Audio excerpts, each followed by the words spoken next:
Hello दोस्तों, कैसे हो आप सभी।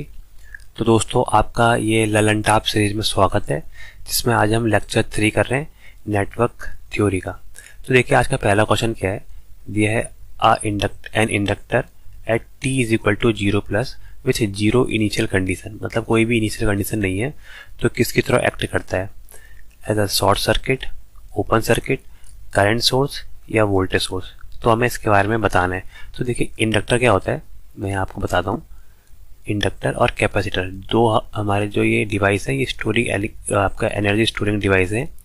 तो ये आपके ट्रांजिएंट में बिहेव करते हैं कैसा, as t is equal to 0 plus. यहाँ पर जो दिया है t is equal to 0 plus में हमारा इंडक्टर कैसे बिहेव करेगा, ये हमारा बिहेव करता है as a open circuit. Open circuit हमारा T is equal to 0 plus में बिहेव करता है। और अगर T is equal to infinite या स्टडी स्टेट टाइम में, इनफाइनाइट या स्टडी स्टेट टाइम में हमारा कैसे बिहेव करता है, इंडक्टर हमारा बिहेव करता है as a short circuit. SC लिख दिया, शॉर्ट सर्किट जैसे बिहेव करता है। मतलब इंडक्टर हमारा ये है, ठीक है। अगर हमारे 0 इनिशियल कंडीशन है, मतलब इनिशियल कंडीशन नहीं दी है, तो इंडक्टर उस time T is equal to 0 minus या T is equal to 0 plus. 0 minus और 0 प्लस इसमें बराबर होता है इंडक्टर में, करंट के केस में।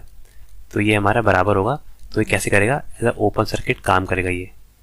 और वहीं अगर t is equal to infinite दिया है स्टडी स्टेट के टाइम में, तो हमारा आपका इंडक्टर वर्क करेगा एज अ शॉर्ट सर्किट। ये देखिए, यहाँ पर शॉर्ट सर्किट की तरह बिहेव करेगा। तो इसका सही आंसर क्या हो जाएगा, t is equal to 0 plus में हमारा इंडक्टर कैसे बिहेव करेगा, एज अ ओपन सर्किट, ठीक है। और आपको मैं कैपेसिटर के बारे में भी बता देता हूँ, कैपेसिटर कैसे वर्क करेगा। देखिए, जो हमारा कैपेसिटर होता है, कैपेसिटर में भी दो कंडीशन, पहला वही आपका t is equal to 0 plus में, और दूसरा t is equal to infinite या स्टडी स्टेट कंडीशन पर। तो इसमें कैसे वर्क करेगा, तो t is equal to 0 plus में जो हमारा कैपेसिटर होता है वह शॉर्ट सर्किट की तरह काम करता है, और आपका इन्फाइनाइट में हमारा स्टडी स्टेट में एज अ ओपन सर्किट की तरह काम करता है। ये देखिए, ये हमारा कैपेसिटर है ऐसे, और t is equal to 0 plus जो पहला केस है, इसमें ये शॉर्ट सर्किट जैसे काम करेगा। मतलब ये रेजिस्टेंस इसका 0 हो जाएगा, और t is equal to infinite में ओपन हो जाएगा, रेजिस्टेंस इन्फाइनाइट हो जाएगा इसका ये, ठीक है। तो ये इंडक्टर और कैपेसिटर के बारे में बेसिक जानकारी रही। तो इसका आंसर हो जाएगा बी। अगला क्वेश्चन देखते हैं। अगला क्वेश्चन दिया है, at certain current the energy store in iron cored coil is 1000 joule and the copper loss is 2000 watt. तो what is a time constant. तो हमें टाइम कांस्टेंट बताना है। हमें क्या दिया, एनर्जी स्टोर दिया है एक कॉइल में। तो एनर्जी स्टोर का फॉर्मूला देखते हैं क्या होता है हमारा, एनर्जी स्टोर ई, कॉइल मतलब इंडक्टर में क्या होगा, energy store 1/2 into L I square, inductance into current का स्क्वायर, ठीक है। ये हमारा इसका पहले वाला का फॉर्मूला हो गया आपका एनर्जी का। सेकेंड है आपका कॉपर लॉस। कॉपर लॉस को क्या बोलते हैं हम, I square R losses, I square R losses, ठीक है। या पी एल, कॉपर लॉस को लिखते हैं पावर लॉस पी एल से। तो ये हमारा सेकंड केस में हो गया। तो हमें टाइम कांस्टेंट बताना है। टाइम कांस्टेंट यहाँ पर कौन सा नेटवर्क हो गया, एक आर दिया है और एल दिया है, मतलब आर और एल सर्किट हो गया, आर एल सर्किट हो गया, ये आर और एल सर्किट हो गया। तो इसका टाइम कांस्टेंट क्या आता है मेरे भाई, तो इनका जो टाइम कांस्टेंट आता है tau is equal to L by R, ठीक है। तो हम ऐसे इसका टाइम कांस्टेंट डिफाइन करते हैं। अब यहाँ से हमें टाइम कांस्टेंट निकालना है टाउ की वैल्यू। तो देखिए, हमें क्या दिया है, एनर्जी दी है आपका, एनर्जी है आपकी 1000 joule, just a minute, energy दी है 1000 जूल। ये किसके बराबर है, आपका फॉर्मूला होता है 1/2 इंटू एल आई स्क्वायर, ठीक है। ये हमारा एनर्जी का हो गया। बाकी लॉसेस, पावर लॉस दिए हैं, वो कितने दिए आपके 2000 वाट। तो 2000 इज इक्वल टू क्या हो जाएगा, आई स्क्वायर आर, क्योंकि कॉपर लॉस है, आई स्क्वायर आर लॉसेज होते हैं, ठीक है। तो यहाँ से इसको सॉल्व करते हैं। देखिए कैसे करेंगे, तो यहाँ से आई स्क्वायर कट गया, तो यहाँ से सॉल्व करके आया, ये आएगा आपका ऊपर आ जाएगा 1000, नीचे आ जाएगा 2000, 1000 2000, और यहाँ कितना बचेगा हमारा L/2R, ठीक है। क्योंकि यहाँ पर ये 2 R के साथ नीचे मल्टीप्लाई हो जाएगा, L/2R आ जाएगा, यहाँ से कट जाएगा, 3 जीरो से 3 जीरो कट गए, तो यहाँ से क्या है आपका L/2R इज इक्वल टू 1/2। तो यहाँ से ये 2 से ये 2 भी कट गया, तो इसका टाइम कांस्टेंट L/R कितना आ गया, टाइम कांस्टेंट L/R ही होता है, ये देखिए। तो टाइम कांस्टेंट L/R आ गया हमारा 1 सेकेंड के बराबर 1। तो इसका आंसर क्या होगा, आंसर हो जाएगा आपका C1। ठीक है, तो ये हमारा टाइम कांस्टेंट आया। अगला क्वेश्चन देखते हैं। अगला क्वेश्चन दिया है आफ्टर डेस नंबर ऑफ टाइम कांस्टेंट, मतलब कितने नंबर ऑफ टाइम कांस्टेंट के बाद the transient portion reaches more than 99% of its final value. तो मतलब आपका जो फाइनल वैल्यू में आपका ट्रांजिएंट कितने नंबर ऑफ टाइम कांस्टेंट के बाद पहुंचता है। तो देखिए इसको कैसे दिखाएंगे, ये जैसे हमारा एक कर्व होता है टाइम कांस्टेंट का, यहाँ पर माना टाइम ले लिया मैंने, और ऊपर अगर आप करंट लेना चाहे या कुछ भी लेना चाहे, माना मैं करंट लेता हूँ फिलहाल इस केस में करंट, ठीक है आई। तो देखिए टाइम कांस्टेंट क्या होता है, देखिए इसका ग्राफ जो बनता है मैं आपको दिखाता हूँ। ये अगर यहाँ पर मैंने इंडक्टर लिया तो इंडक्टर में चार्जिंग के टाइम पे आपकी करंट का जो आपका वाई एक्सिस है, तो करंट हमारी एक्सपोनेंशियली इंक्रीज होगी। ये देखिए करंट ऐसे एक्सपोनेंशियली इंक्रीज होगी।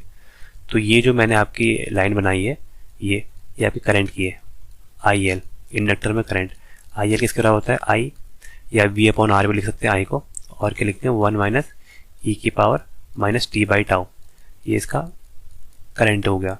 देखिए करंट अगर बढ़ रही है तो क्या होगा, इसमें वोल्टेज डिक्रीज करेगी। तो वोल्टेज के लिए मैं अलग कलर लेता हूँ, तो वोल्टेज हमारी ऐसे डिक्रीज करती है, एक बढ़ेगा तो दूसरा डिक्रीज होगा। तो ये हमारा वोल्टेज का है, ये voltage V/L, voltage across inductor V/e⁻⁻t/τ। ठीक है, तो ये हमारा वोल्टेज का फॉर्मूला हो गया। तो देखिए हमारा टाइम कांस्टेंट क्या होता है, टाइम कांस्टेंट को बोलते हैं हम टाउ। टाउ की वैल्यू वो होती है कि आपका जहाँ पर आपका जो आपका करंट इंक्रीज हो रही है, ये अपने फाइनल वैल्यू के 63.2% तक का इंक्रीज हो जाए। तो ये देखिए ये जो वैल्यू है, ये यहाँ पर ये जो वैल्यू है आपको इसमें से दिखाता हूँ मैं, ये वाली वैल्यू और ये वाली वैल्यू देखिए। अब आप इसकी जो ऊपर वाली वैल्यू है ये है आपका 63%, किसकी, आपकी फाइनल वैल्यू की। ठीक है, ये आपकी करंट की वैल्यू है। और जो सेकंड वाली वैल्यू है ये, तो ये देखिए चार्जिंग के टाइम में हमारी करंट यहाँ 63.2% बढ़ती है, और डिस्चार्जिंग के दौरान हमारी जो वोल्टेज है वो आपके फाइनल वैल्यू के 37% तक का पहुंच जाती है, 37.2% तक का। ठीक है, तो इसी को हम बोलते हैं टाउ। ये पहला टाइम कॉन्स्टेंट है, ऐसे दूसरा आएगा, तीसरा आएगा, एंड सो ऑन। जब हमारा फिफ्थ टाइम कांस्टेंट आता है, ये हमारा जो फिफ्थ टाइम कांस्टेंट है, यहाँ पर टाउ की वैल्यू 5t है। तो एट 5t जो हमारा आउटपुट होता है, मतलब जो हमारी इसकी वेव होती है, वो आपका 99% ऑफ फाइनल वैल्यू पहुंच जाती है, मतलब ऑलमोस्ट इक्वल टू अपने स्टडी स्टेट में पहुंच जाती है। तो देखिए हमारे 4 टाउ के बाद जो हमारा 5 टाउ आएगा, 6 टाउ आएगा, तो इसमें हमारी वैल्यू पूरी सेटल हो जाती है, ट्रांजिएंट वेव सेटल हो जाती है। तो इसका आंसर क्या हो जाएगा हमारा बी, 5 टाउ। मतलब 5 नंबर ऑफ 5 टाउ के बाद हमारी यहाँ पर जो आपकी ट्रांजिएंट वेव फॉर्म है ये सेटल हो जाती है।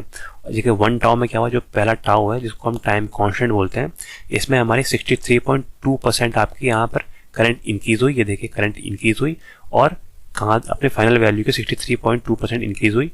और यहाँ पर वोल्टेज जो डिक्रीज हुई है वो पहले टाउ में 37.8% तक का डिक्रीज होती है। ठीक है, तो ये इसके बारे में बेसिक जानकारी है।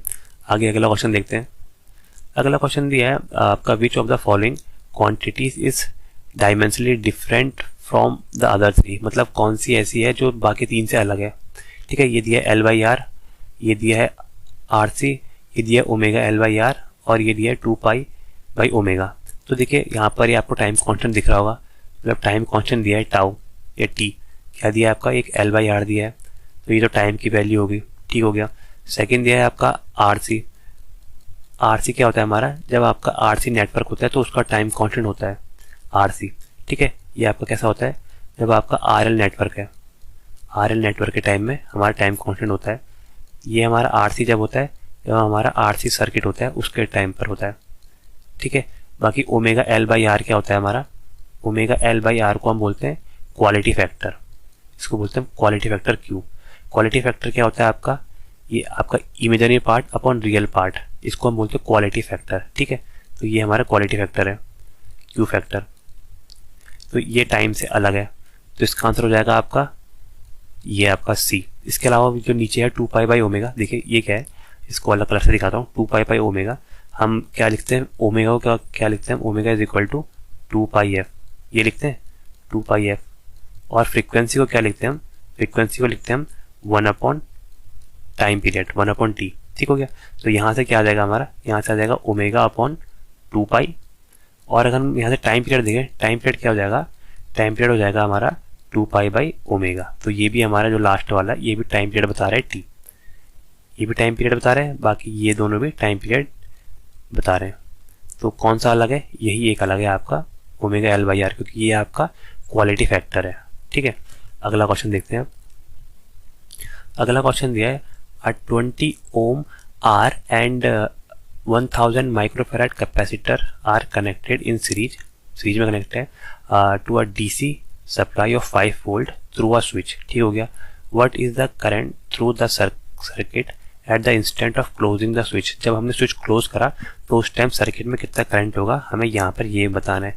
तो देखिए RC नेटवर्क है, तो मैं इसको बना देता हूँ पहले। ये देखिए यहाँ पर R है 20 ओम और एक C लगा है कैपेसिटर और एक स्विच है, स्विच यहाँ बना देते हैं ऐसे, और एक आपके DC सोर्स लगा है, DC सोर्स है आपका 5 वोल्ट का। ठीक है, ये DC सोर्स है आपका 5 वोल्ट का। ये आपका स्विच है S, स्विच जब क्लोज हो रहा है एट t=0 पर, उस टाइम हमें बताना है कि आपका इंस्टेंट ऑफ स्विचिंग पर हमारी करंट कितनी फ्लो होगी। तो ये है आपका रेजिस्टेंस की वैल्यू है आपका 20 ओम और आपका कैपेसिटर है 1000 माइक्रो फैराड। तो यहाँ पर इसने पूछा है कि जब हम स्विच को क्लोज कर रहे हैं तो उस टाइम हमारा करंट क्या फ्लो होगा। तो देखिए इसका डायग्राम, जब स्विच क्लोज हो रहा है, SW स्विच क्लोज, उस टाइम देखिए इसका डायग्राम मैं आपको बनाता हूँ।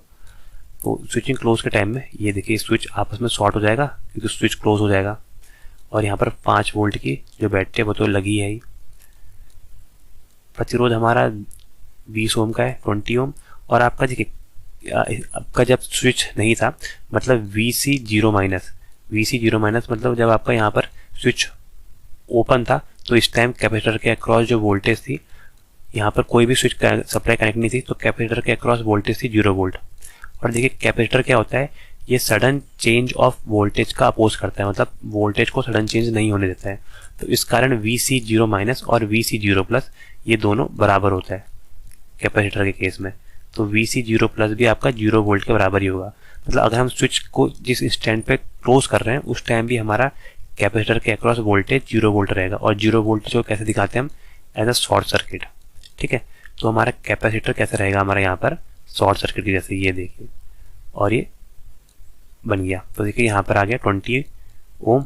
तो देखिए बाकी ये क्लोज है, ये क्लोज है, हमें करंट बतानी है। तो देखिए सिंपल एक यहाँ पर से करंट ऐसे फ्लो हो जाएगी। करंट मान लेते हैं I, तो I की वैल्यू क्या आ जाएगी मेरे भाई, I is equal to voltage upon R, V/R। V की वैल्यू है आपकी 5 वोल्ट और R है 20, तो ये आ जाएगा 1/4। 1/4 मतलब 0.25 एम्पियर। तो करंट आ गई हमारी 0.25 एम्पियर। ठीक है, आंसर आ जाएगा आपका D। तो देखिए यहाँ पर क्या हुआ, आपका जो वो आपका कैपेसिटर है, कैपेसिटर आपका VC0 माइनस और VC0 प्लस एकदम बराबर होते हैं, क्योंकि आपका capacitor does not allow sudden change of voltage. इसलिए हमारा इससे पहले, क्योंकि VC0 प्लस 0 माइनस मतलब स्विचिंग करने से पहले जब आपका स्विच ओपन है तो उस टाइम वोल्टेज 0 थी, तो स्विचिंग करने के बाद भी हमारी वोल्टेज 0 ही रहती है इस केस में। ठीक है, आइए अगला क्वेश्चन देखते हैं। अगला क्वेश्चन दिया है, in pure R circuit transient are not available because. ठीक है, ट्रांजिएंट R के केस में क्यों नहीं होता है, क्योंकि देखिए हमारे जो R एलिमेंट होते हैं या प्रतिरोध जिसमें होता है, ठीक है, तो इनकी खासियत क्या है, ये आपके सिर्फ आपके एनर्जी को डिसिपेट करते हैं, ओनली डिसिपेट एनर्जी।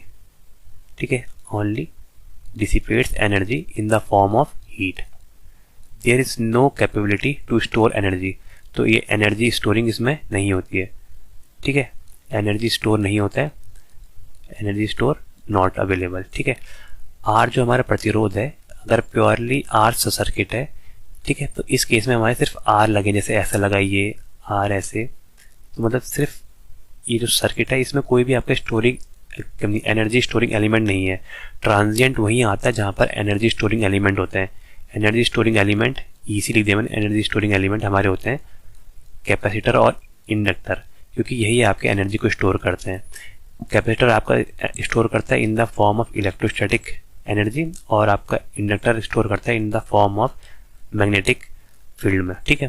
तो ये दोनों सर्किट, जहाँ ये दोनों एलिमेंट जिस सर्किट में लगे होंगे वहाँ पर ट्रांजिएंट आने के चांसेस है, बट यहाँ जहाँ पर आपका आर प्रेजेंट है वहाँ पर कोई भी आपके स्टोरिंग एलिमेंट डिवाइस नहीं होते हैं, जिसके कारण यहाँ पर जीरो ट्रांजिएंट रहता है। तो इसका आंसर क्या हो जाएगा, R has no stored energy, मतलब रेजिस्टेंस कोई भी आपका एनर्जी स्टोर नहीं करता है।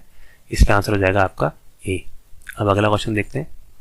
अगला क्वेश्चन दिया है, a capacitor is charge through a R, ठीक है। What is the time constant of the circuit.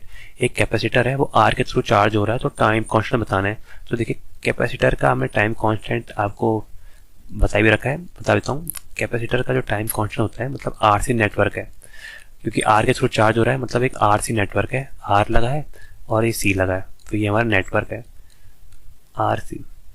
तो जो इसका टाइम कांस्टेंट होता है टाउ, ये होता है आपका C equivalent into R equivalent, ठीक है।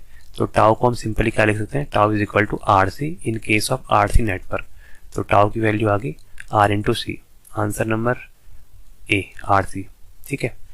अगला देखते हैं। अगला क्वेश्चन दिया है, two coil having equal R, मतलब प्रतिरोध बराबर है बट डिफरेंट इंडक्टेंस, इंडक्टेंस अलग अलग है, are connected in series, series में कनेक्ट कर रखा है। The time constant in of the series combination, तो हमें इस सीरीज कॉम्बिनेशन का टाइम कांस्टेंट बताना है क्या होगा। दिया है sum of the time constant of individual coil, B दिया है average of the time constant of individual coil, C दिया है geometric mean of the time constant of the individual coil, और डी दिया है आपका product of time constant of individual coil. तो देखिए यहाँ पर दिया क्या, पहले मैं आपको बताता हूँ। दो कॉइलें दी हैं आर और एल है, उनमें ये कॉइल नंबर 1 और कॉइल नंबर 2 को अलग कलर से दिखा देता हूँ मैं आपको। ये देखिए ये हमारी कॉइल नंबर 2 है, ठीक है। ये आर की जो वैल्यू है ये दोनों केस में बराबर है, लेकिन इंडक्टेंस अलग अलग है। इसका इंडक्टेंस L1 और इसका इंडक्टेंस L2 होगा। तो हमें जो टाइम कांस्टेंट होता है वो क्या होता है, आरसी सर्किट में, आरएल सर्किट में वो होता है L/R, ठीक है। तो इसको सॉल्व करते हैं। देखिए पहले L इक्विवेलेंट निकालेंगे क्योंकि इंडक्टेंस अलग अलग है। L इक्विवेलेंट सीरीज का केस है तो क्या हो जाएगा L1 प्लस L2, ये होगी L इंडक्टेंस की वैल्यू।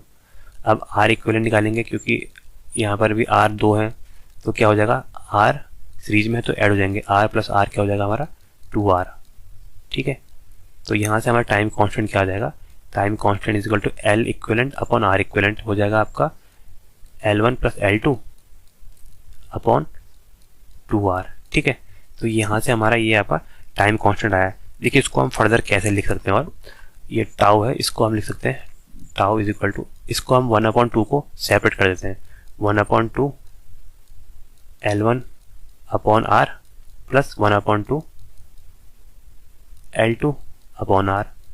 तो देखिए यहाँ पर ये क्या हो गया आपका, ये आपका टाइम कांस्टेंट हो गया L/R, पहले वाले का टाइम कांस्टेंट मतलब टाउ 1, ये हो गया सेकंड वाले का time constant tau 2 plus tau 2 और आ जाएगा अपॉन ये दोनों जगहों से कॉमन है तो आ जाएगा 2। तो जो टोटल हमारा टाइम कांस्टेंट आ गया वो क्या आ गया, tau 1 plus tau 2 divided by 2, मतलब दोनों का एवरेज, ठीक है। पहला टाइम कांस्टेंट अपॉन दूसरा time constant and number of time constant, तो हमारा आ जाएगा एवरेज, तो आ जाएगा average of the time constant of individual coil, individual coil के टाइम कांस्टेंट के बराबर। अगला क्वेश्चन देखते हैं, एक मिनट।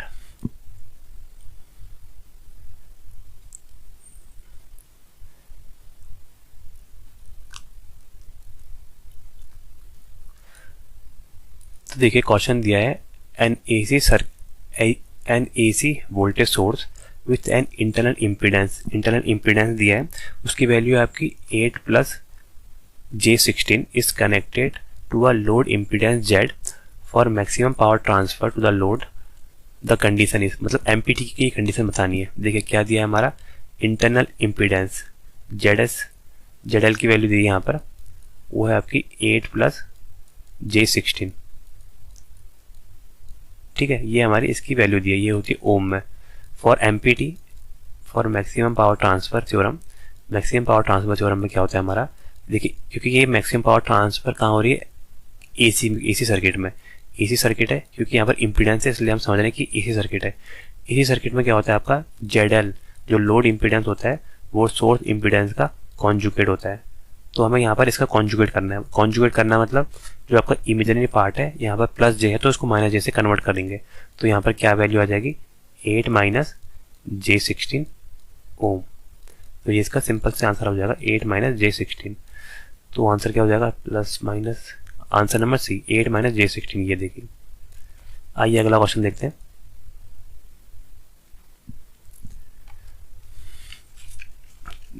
तो देखिए अगला क्वेश्चन हमें कहते हैं which of the following circuit has no transient, मतलब किसमें आपका ट्रांजिएंट नहीं होगा। ये मैंने अभी थोड़ी देर पहले बताया, क्योंकि अगर आपके प्योरली आर सर्किट है तो उसमें आपका ट्रांजिएंट अकर्स नहीं होता है, क्योंकि वहाँ पर कोई भी आपके स्टोरिंग एलिमेंट डिवाइसेस नहीं होते हैं। देखिए पहले मैं आपको एलिमेंट बताता हूँ, आर, एल और सी।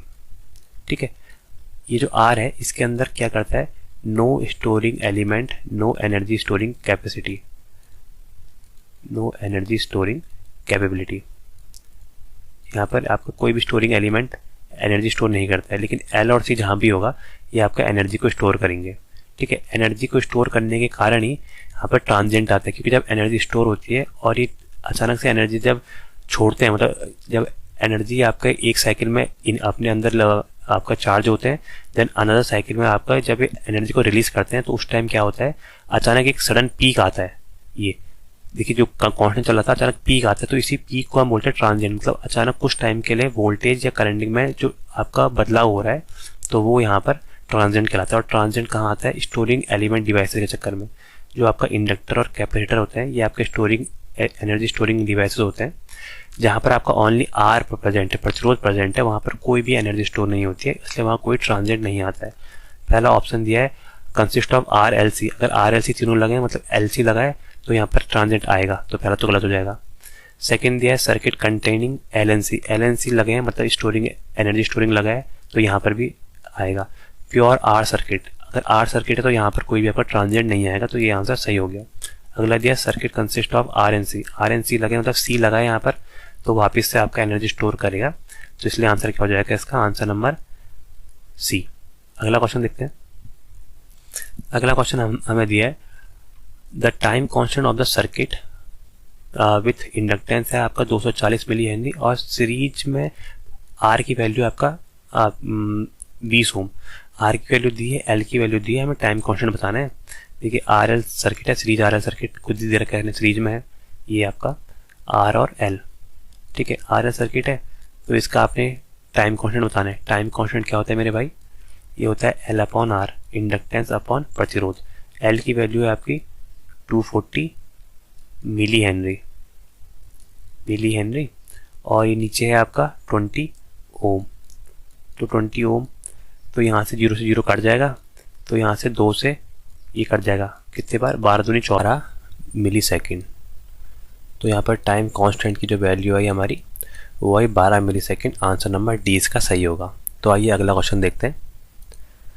देखिए अगला क्वेश्चन दिया है a Norton circuit with 10 ampere current source and 15 ohm R is connected across the R of 5 ohm, the current in 5 ohm. हमें 5 ओम में करंट बतानी है। तो देखिए क्या दिया हमें, 10 एम्पेयर का करंट सोर्स है और 15 ओम के साथ वो कनेक्टेड है। ठीक है, नॉर्टन बनाना है तो मतलब 15 ओम का जो होगा वो हमारे पैरेलल में होगा। तो नॉर्टन का है ये, तो यहाँ से बोला है हमारा 15 ओम का एक प्रतिरोध पैरेलल में लगा हुआ है ये। तो यहाँ से जो आपका करंट की वैल्यू है वो है आपका 10 एम्पियर, प्रतिरोध की वैल्यू है 15 एम्पियर। देन बोला है कि आपका यहाँ पर हमारा जो आपका 5 ओम का हमने एक लोड लगा रखा है, तो उसमें करंट कितनी फ्लो होगी हमें ये बतानी है। ठीक है, तो इसका करंट चेंज करता हूँ यहाँ पर। तो ये देखिए ये हमारा जो लोड है वो है आपका 5 ओम का, तो हमें इसके अक्रॉस करंट बतानी है, यहाँ पर करंट कितनी आएगी। तो देखिए पैरेलल सर्किट है और हमें करंट दी है, तो यहाँ पर हम क्या लगाएंगे, current division rule C D R लगाएंगे हम। सी डी आर किस में निकालना है हमें, आई एल, जो हमारा 5 ओम है इसमें निकालना है। तो आई एल हम निकालेंगे कैसे, आई एल होता है आपके टोटल करंट, जो हमारी आई है, आई एस जो सप्लाई करंट है, इनटू जो हमने निकालना है ये इसके अपोजिट का प्रतिरोध आर। तो हमने क्या लिखेंगे, आर टू जो हमने निकालना है, R two plus R L, load का आर एल, ये मैंने लिखा। ठीक है, इस फॉर्मूले में हम वैल्यू पुट करेंगे तो क्या आ जाएगा, आई एस की वैल्यू 10 एम्पियर, प्रतिरोध जो हमें निकालना है उसके अपोजिट वाला का प्रतिरोध क्या है 15 ओम, ये है 15 अपॉन नीचे दोनों का सम 15 प्लस 5 हो जाएगा 20।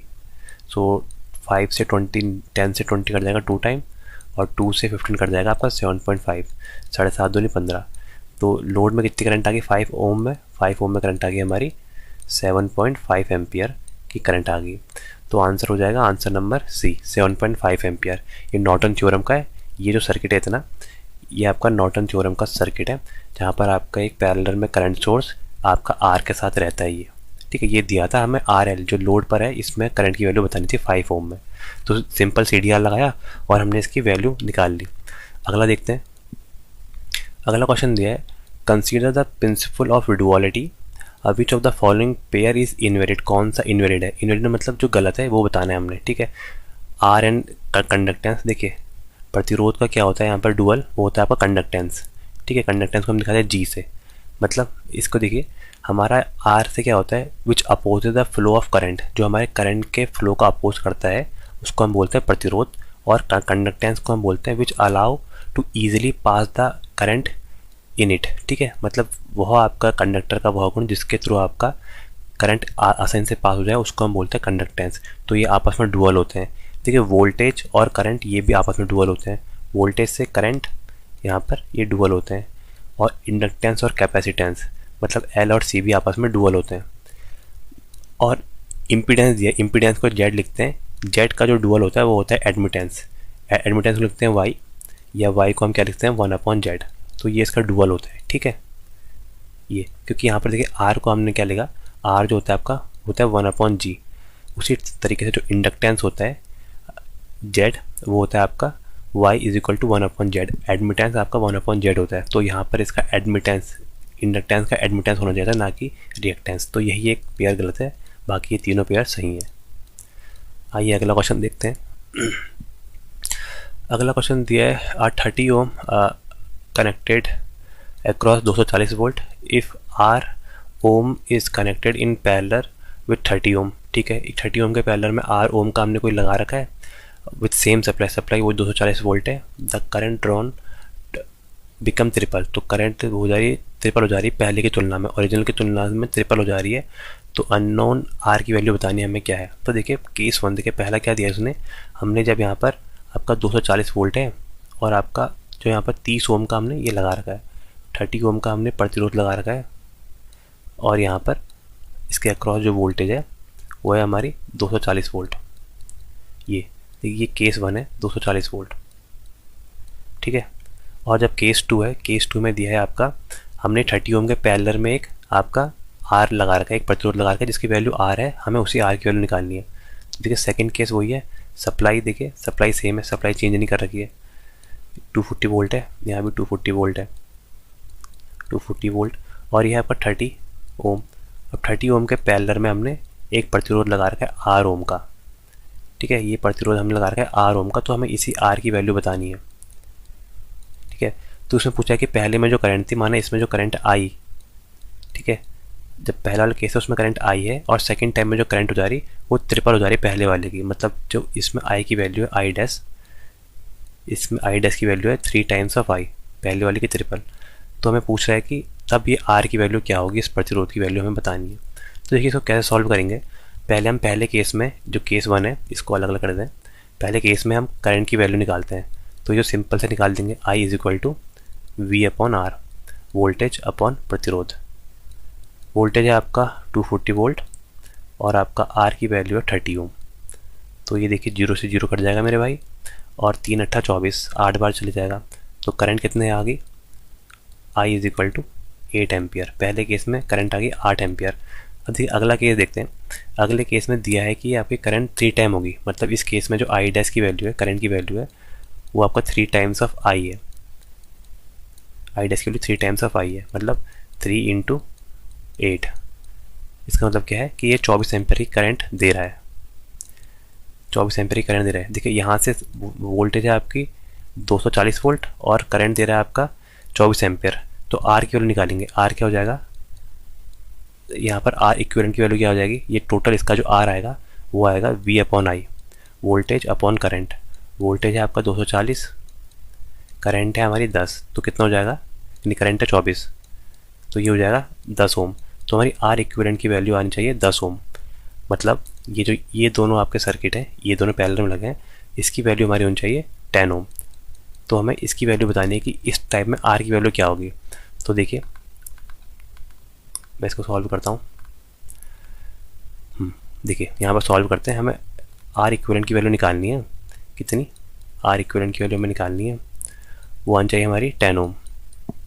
और आर इक्विवेलेंट किसके बराबर है, यहाँ पर पैरेलल में 30 ओम, 30 ओम के पैरेलल पे एक आर प्रतिरोध लगा है, इसकी हमें यही आर की वैल्यू निकालनी है। तो देखिए पैरेलल केस में क्या होता है, फर्स्ट इंटू सेकेंड, पहले दोनों प्रतिरोध को मल्टीप्लाई करते हैं, फिर दोनों प्रतिरोध को ऐड करते हैं, 30 प्लस आर, ठीक है, इज इक्वल टू कितने के बराबर लाना है, हमें 10 ओम के बराबर लाना है।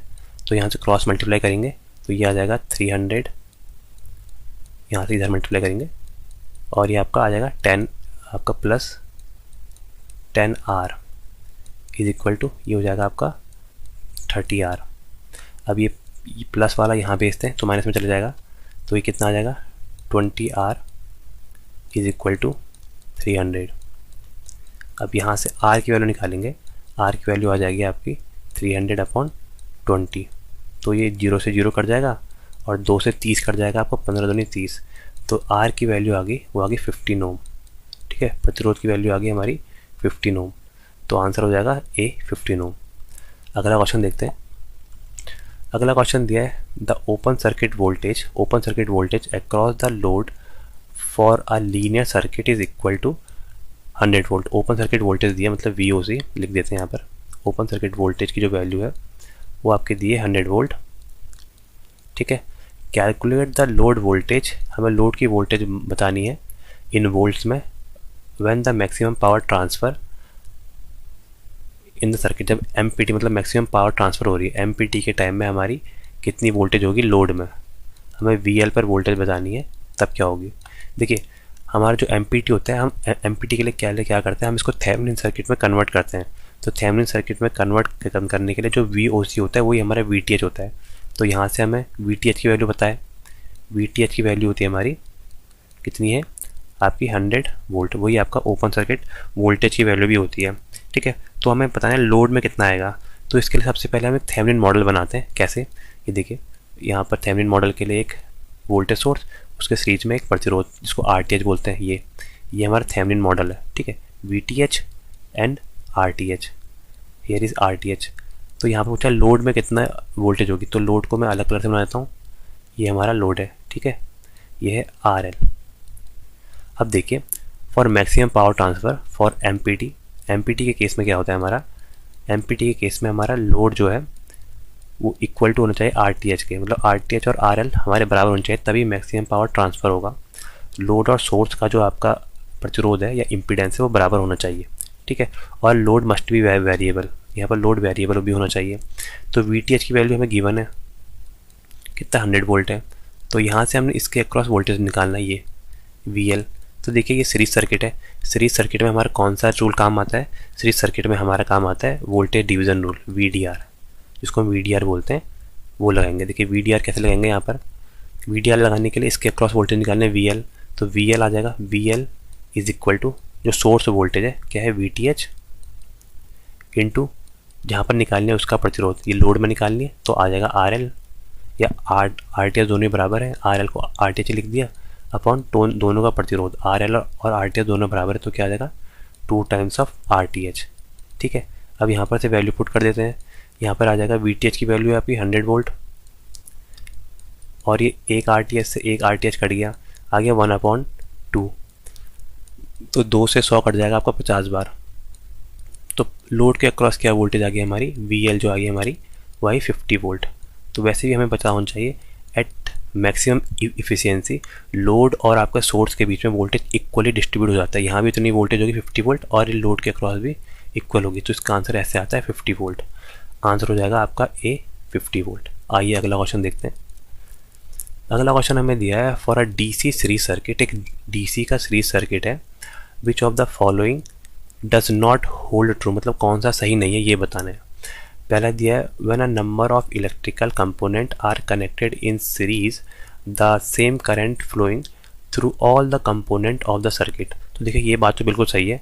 देखिए डीसी का केस है और नंबर ऑफ कंपोनेंट में से मैंने आर ले लिया, R1 ये R2 या LC कुछ भी ले लो आप, यहाँ पर से कंपोनेंट ले लिए मैंने बहुत सारे, और सीरीज का केस है तो सीरीज में लगे हैं और यहाँ पर से वोल्टेज दे दी मैंने ऐसे, ठीक है। तो R1 R2 ऐसे मैंने बहुत सारे यहाँ पर प्रतिरोध ले लिए। तो देखिए क्या होगा, यहाँ पर जब करंट आएगी सीरीज में हमारा क्या होता है, सीरीज में हमारी करंट हमारी सेम होती है। ये current throughout the circuit is same in case of series circuit.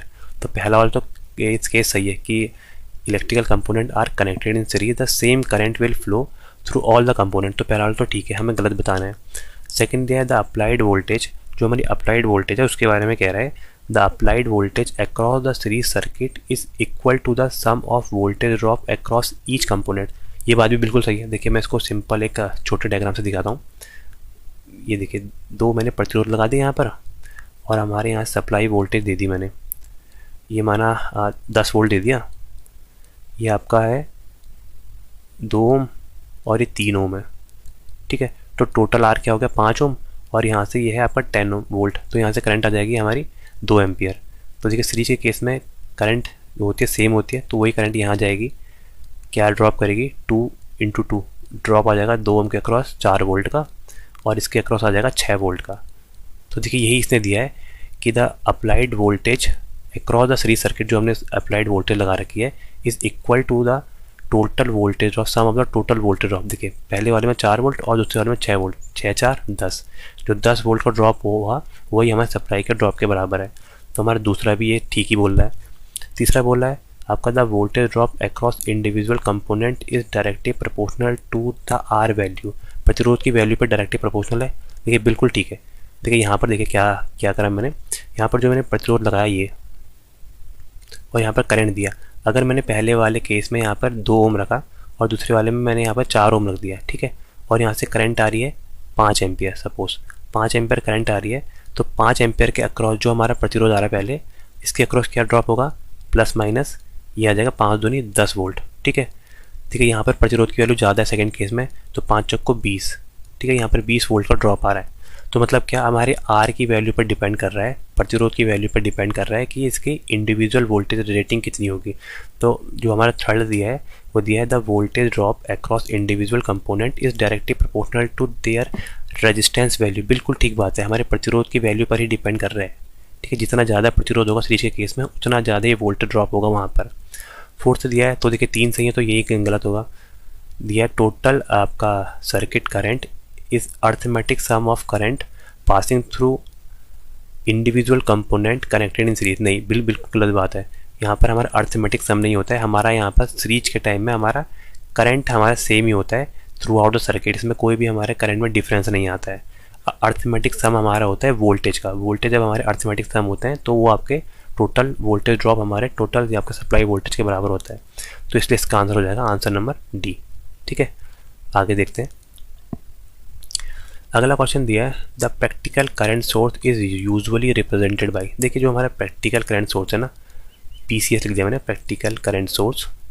तो प्रैक्टिकल करंट सोर्स क्या होता है, एक हमारा करंट सोर्स है जिसके हम पैरेलल पर एक प्रतिरोध लगाते हैं, ये R लगाते हैं, ये हमारा प्रैक्टिकल केस है R इंटरनल, और यहाँ से करंट सोर्स है तो IS या IN करंट जो दे रहा है ये। तो देखिए यहाँ पर प्रैक्टिकल के टाइम में क्या रखते हैं हम इंटरनल प्रतिरोध की वैल्यू R इंटरनल की वैल्यू बहुत हाई रखते हैं, हाई। और अगर ये आइडल केस होता तो इसकी R इंटरनल की वैल्यू होती है इन्फाइनाइट, मतलब यहाँ पर कोई भी ब्रांच नहीं होती, ठीक है। तो इसका आंसर क्या हो जाएगा, R with series with an ideal current source, series नहीं, R with parallel with an ideal current source, बिल्कुल सही। आंसर नंबर इसका B सही हो जाएगा। ये हमारा R है इंटरनल R, किसके साथ पैरेलल में है, ये हमारे करंट सोर्स के साथ पैरेलल में है। तो यही हमारा प्रैक्टिकल वोल्टेज सोर्स का डायग्राम है ये। अगला क्वेश्चन देखते हैं। अगला क्वेश्चन दिया है what is the voltage across capacitor. Capacitor के अक्रॉस वोल्टेज बतानी है after being charge from 10 volt DC source for a period of one time period. एक टाइम पीरियड में हमारा कितना चार्ज होगा डीसी सोर्स से कैपेसिटर।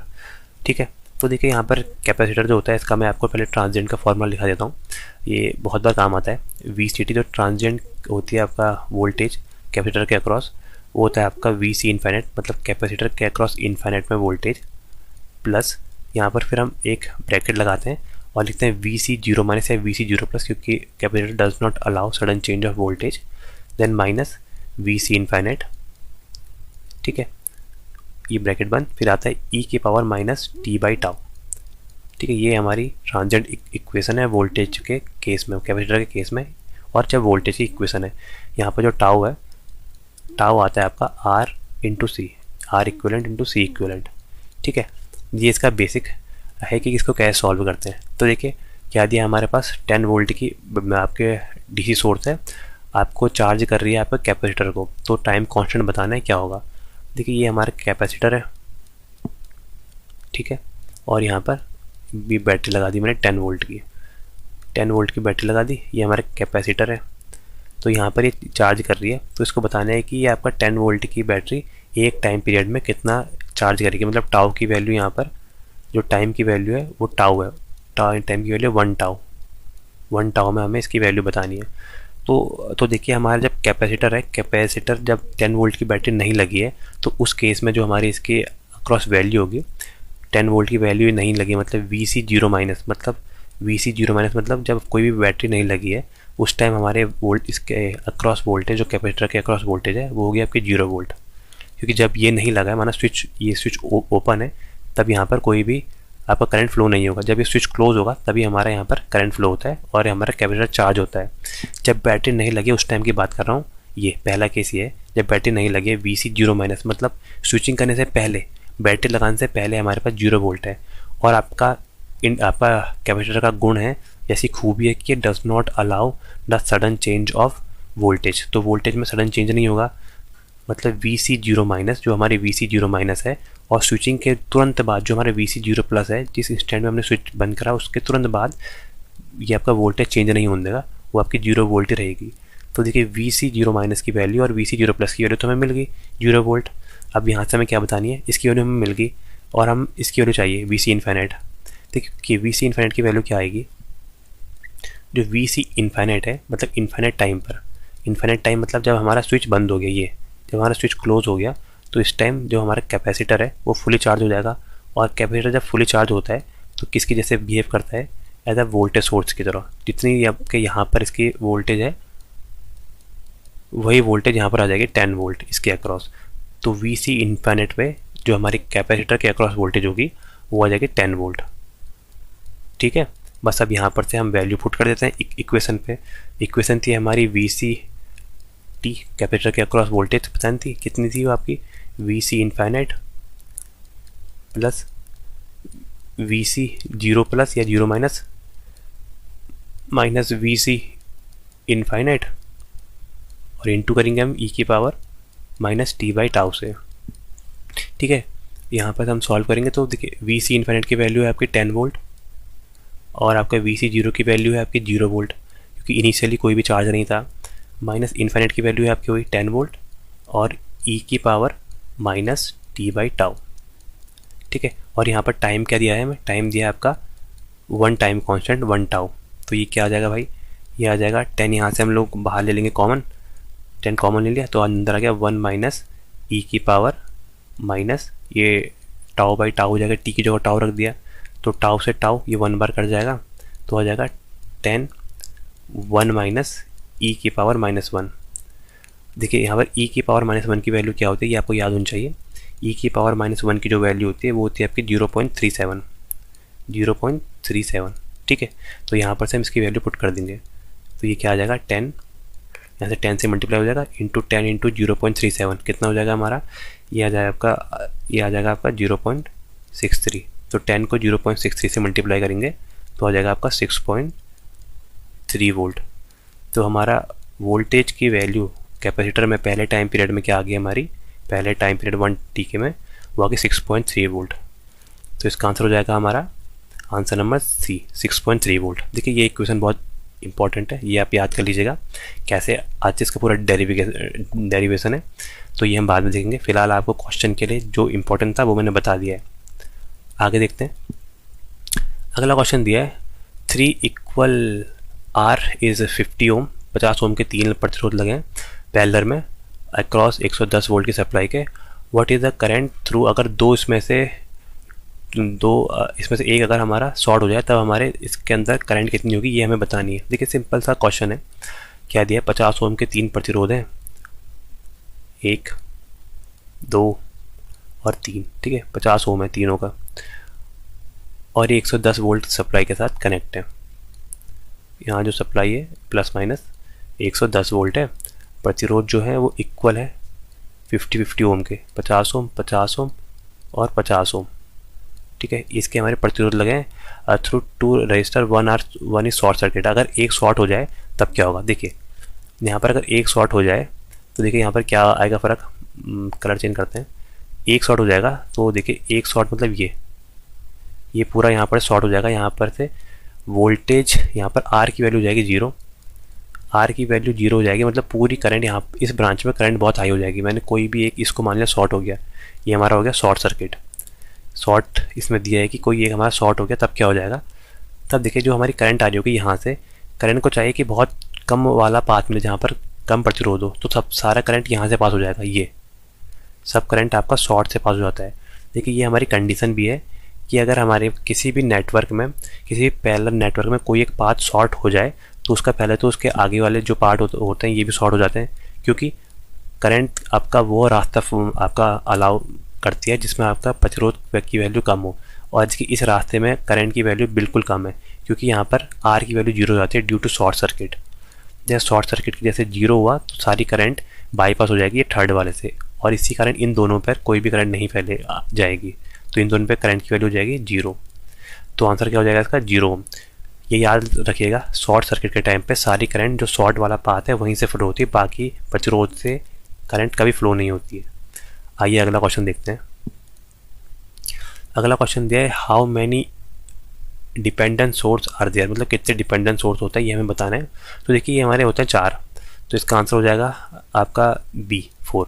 कौन सा, वोल्टेज कंट्रोल वोल्टेज सोर्स पहला, सेकंड है हमारा voltage control current source, third है हमारा करंट कंट्रोल करंट सोर्स, और फोर्थ है आपका करंट कंट्रोल वोल्टेज सोर्स। तो ये हमारे 4 डिपेंडेंट सोर्स होते हैं, जिसमें आपका यहाँ पर वोल्टेज कंट्रोल होती है वोल्टेज से ही, यहाँ पर वोल्टेज कंट्रोल होती है करंट के द्वारा, और यहाँ पर करंट कंट्रोल होती है करंट से, और इस फोर्थ वाले केस में होती है करंट कंट्रोल होती है वोल्टेज से। तो ये हमारे 4 डिपेंडेंट सोर्स हैं, मतलब डिपेंडेंट वो जिसमें आपका कंट्रोलिंग दूसरे टर्म में हो रही है। देखिए वोल्टेज सोर्स से कंट्रोलिंग हो रही है, यहाँ पर जो वोल्टेज कंट्रोलर है वो वोल्टेज से ही हो रहा है, इसमें वोल्टेज कंट्रोल हो रहा है वो करंट से हो रहा है, करंट कंट्रोल में करंट से हो रहा है, और करंट कंट्रोल में इसमें वोल्टेज से हो रहा है। तो इसमें जो दूसरों पे डिपेंड करते हैं उसको हम बोलते हैं डिपेंडेंट सोर्स, और ऐसे हमारे पास 4 सोर्स हैं ये 4, ठीक है। तो इसका आंसर हो जाएगा बी। अगला देखते हैं। अगला क्वेश्चन दिया है in a circuit 9 ohm is connected across a series with a parallel combination of 2 ohms if the supply is 38 volt then the current, हमें करंट बताना है। तो क्या दिया है हमारे पास, यहाँ पर 9 ओम के 2 हैं आपके सीरीज में कनेक्ट हैं, तो 2 9 ओम के प्रतिरोध हैं, आर की वैल्यू यहाँ पर पहले वाले केस में भी 9 ओम है और दूसरे वाले केस में भी 9 ओम है, और ये किसके साथ कनेक्ट है, कॉम्बिनेशन में 2 ओम के साथ, 2 हमारे 2 ओम के हैं। देखिए ये एक ये है, एक ये है, इसकी भी वैल्यू 2 ओम है, इसकी भी वैल्यू 2 ओम है। तो यहाँ पर से पूछा है, और ये किसके साथ कनेक्ट है, हमारा जो सप्लाई है वो है आपका 38 वोल्ट प्लस माइनस 38 वोल्ट। तो यहाँ पर से पूछा है इसमें करंट बतानी है हमने ये, तो करंट की वैसे वैल्यू कैसे निकालेंगे, करंट होता है हमारा I = V/R।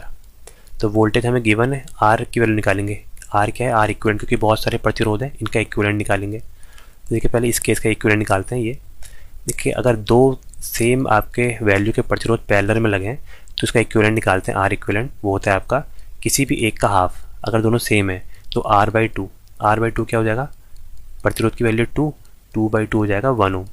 तो इसका आ गया 1 ओम। 1 ओम हमारा फिर सीरीज में हो जाएगा इनके साथ ऐसे। 9 और 9 आपका सीरीज में है तो ये आ जाएगा 18 ओम, 18 ओम और ये 1 ओम। तो ये हमारा ऐसे सीरीज में आ जाएगा और किसके साथ, सप्लाई वोल्टेज हमारी 38 वोल्ट। तो टोटल हमारा आर इक्विवेलेंट की वैल्यू क्या आ गई, 18 और 1 19। आर इक्विवेलेंट हो गया हमारा 19 ओम। तो यहाँ से आप वैल्यू पुट करते हैं।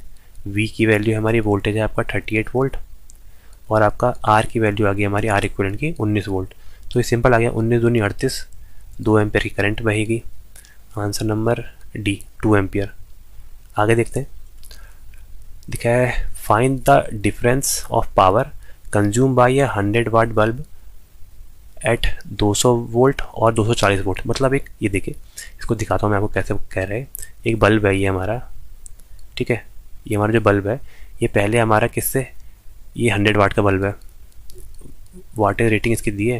पहले ये हमारा कनेक्ट है हमारा 200 वोल्ट से, ठीक है मेरे भाई।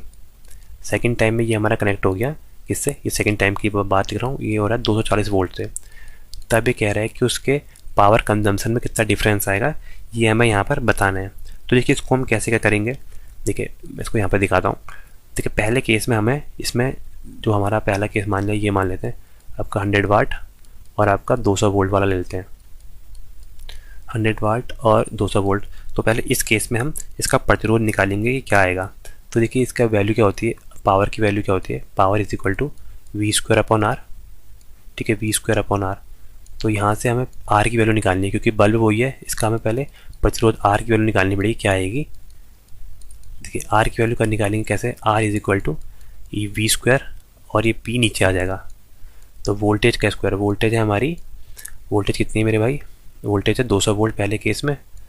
तो 200 इंटू 200, 200 का स्क्वायर मतलब 2 बार 200 लिखा। और पावर भी है हमारी, पावर है आपकी 100 वाट। तो पावर आ जाएगी 100 वाट। तो यहाँ से ये कट जाएगा 2 बार और 2 दूनी 4। तो ये आ जाएगा हमारा 400 ओम। आर की वैल्यू आ गई 400 ओम। बल्ब का प्रतिरोध आ गया, आर ऑफ बल्ब, बल्ब का प्रतिरोध आ गया हमारा कितना, 400 ओम, ठीक है। तो बल्ब का प्रतिरोध फिक्स है। अब देखिए यहाँ पर हमने सिर्फ वोल्टेज को चेंज कर रखा है, 200 वोल्ट से 240 में ले गए। देखिए 240 वोल्ट में कितनी पावर आएगी, अब निकालते हैं हम उसको। 240 वोल्ट के केस में, देखिए 240 वोल्ट के केस में पावर निकालते हैं। बल्ब का प्रतिरोध हमने निकाला अभी आर, वो कितना है, आर ऑफ बल्ब वो है आपका 400 ओम। तो पावर कैसे निकालेंगे, पावर का वही फॉर्मूला है, power is equal to V²/R। यहाँ से वोल्टेज चेंज कर दी बस हमने, 240 इंटू 240, 240 का स्क्वायर अपॉन यहाँ से आर की वैल्यू रख दी क्या है 400। तो ये 2 जीरो से इसके 2 जीरो कट गए और ये 4 से कट जाएगा, 6 चक्को 24 और 24 छक्का 144। तो क्या आ गया 144 वाट, ठीक है। तो पूछा कि पावर में कितना डिफरेंस आएगा, आपका total difference in power consumption. पहले पावर कंजम्पशन था 100 वाट, अब कितना हो गया हमारा, अब हो गया 144 वाट। तो पावर डिफरेंस डेल्टा पी कितना आ जाएगा हमारा, 144 माइनस 100। तो कितने वाट का हमारा डिफरेंस आ गया, हमारा आ गया 44 वाट का यहाँ पर डिफरेंस आ गया।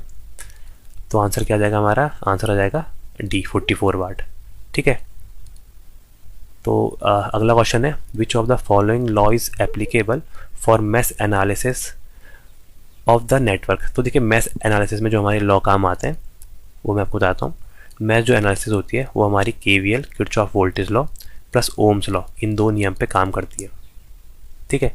क्योंकि यहाँ पर हम लोग करंट के लिए लूप बनाते हैं। ये देखिए कोई ऐसे यहाँ पर एक लूप है तो यहाँ पर एक लूप है, तो यहाँ पर जो करंट जैसे फ्लो कर रही है तो ये ड्रॉप के हिसाब से काउंट करती है। तो यहाँ पर एक ड्रॉप, यहाँ पर एक ड्रॉप, ऐसे ड्रॉप। तो वोल्टेज ड्रॉप जो है वही किरचॉफ वोल्टेज लूप के हिसाब से, किरचॉफ वोल्टेज लॉ के हिसाब से जो वोल्टेज ड्रॉप है वही आपके सप्लाई के बराबर होते हैं और ओम्स लॉ पर भी काम करता है, ठीक है। तो मैथ इक्वेशन क्या है, KVL plus Ohm's law. KVL मतलब किरचॉफ वोल्टेज लॉ, आपका ओम्स लॉ नहीं दिया तो इसका आंसर हो जाएगा ए, ठीक है। इसके अलावा नोडल क्या होती है ये बताता हूँ मैं आपको। नोडल जो होती है वो आपकी एप्लीकेशन होती है किसका, KCL Kirchhoff current law plus Ohm's law. तो ये भी आप याद रख लीजिएगा।